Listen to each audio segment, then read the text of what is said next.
9번 잘해주다 한 번 못하는 것보단 9번 못하다 한 번 잘해주는 게 낫다는 말이 있죠. 그만큼 계속 잘하다 한 번 못해 원성을 사기보단 계속 못하다 한 번의 기회만으로 이미지를 바꾸는 게 낫단 건데, 최근 기아차 행보를 보면 10번 다 못하기로 작정한 듯 싶은데요. 이번엔 K8 하이브리드 모델에서 옵션 하나를 몰래 빼고 출고하다 들통나 계약한 아빠들을 분노케 했다고 합니다. 기아가 K8 가솔린에는 넣어놓고 하이브리드에는 조용히 빼버린 옵션, 함께 확인하시죠. 기아가 내놓은 중대형세단 K8은 사전 계약 대수만으로 그랜저의 1등 자리를 위협할 정도로 인기를 끌고 있는데요. K8 가솔린 모델들을 먼저 선보인 뒤 최근 출시한 하이브리드 모델 역시 인기가 대단했습니다. 현재 하이브리드 모델을 계약하면 대기만 최소 5개월 이상이라고 하는데요. 계약 물량이 많은 점도 한몫했지만 무엇보다 전세계 자동차 시장에 불어닥친 반도체 수급 문제가 주된 원인이었습니다. 이에 기아는 수급 문제가 되는 반도체 부품을 제외한 마이너스 옵션을 가격표에 추가하는 궁여지책을 세웠지만, 지금 K8 하이브리드를 구매하는 고객들은 마이너스 옵션을 선택하더라도 4개월은 기다려야 한다고 합니다. 그런데 최근 K8 하이브리드 모델을 계약한 고객들 사이에서 황당한 사건이 발생했다고 하는데요. 가솔린 모델에는 적용되어 있던 애프터블로우 기능이 하이브리드 모델에는 존재하지 않는 것이었습니다. 애프터블로우는 차량 내 에어컨의 습기를 건조시켜주는 장치로 에어컨에서 발생하는 악취와 곰팡이를 방지하며 시동이 꺼진 상황에서도 블로어를 가동해 건조시키는 기능인데요.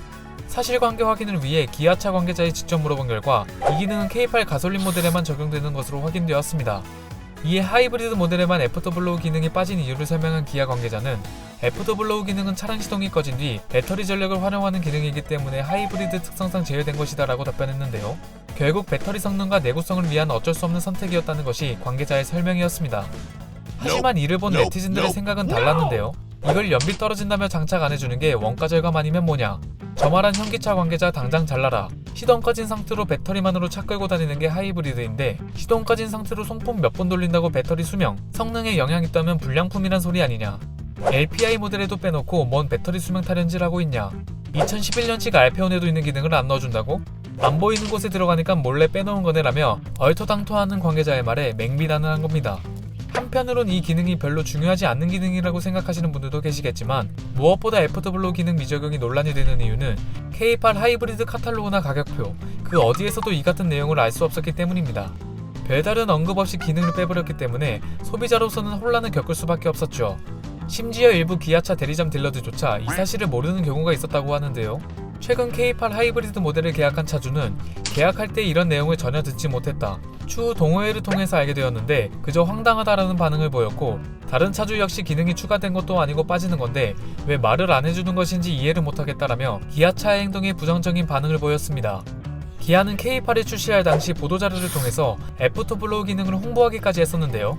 그러나 하이브리드 모델에는 아무런 공지 없이 이 기능을 쏙 빼버려 논란이 되는 겁니다. 그런데 이 문제, K8이 처음 겪는 문제가 아니었다는데요. 현대 신형 투싼이 출시될 당시에도 하이브리드 모델에 애프터블로우 기능이 빠져 당시 투싼 하이브리드 모델을 구매한 차주 중 일부는 직접 애프터블로우 부품을 사제로 장착하는 사례가 있었죠. 결국 기능의 중요성을 떠나 기아차가 이번에 잘못한 점을 딱 두 가지로 설명되는데요. 소비자들의 알 권리를 침해했다는 점과 어줍지 않은 핑계로 오히려 소비자들을 기만한 것이죠. 기아는 소비자들이 문제를 인식하고 판단할 수 있도록 정보를 제공하고 이에 납득할 만한 이유를 내놓았어야만 했던 겁니다.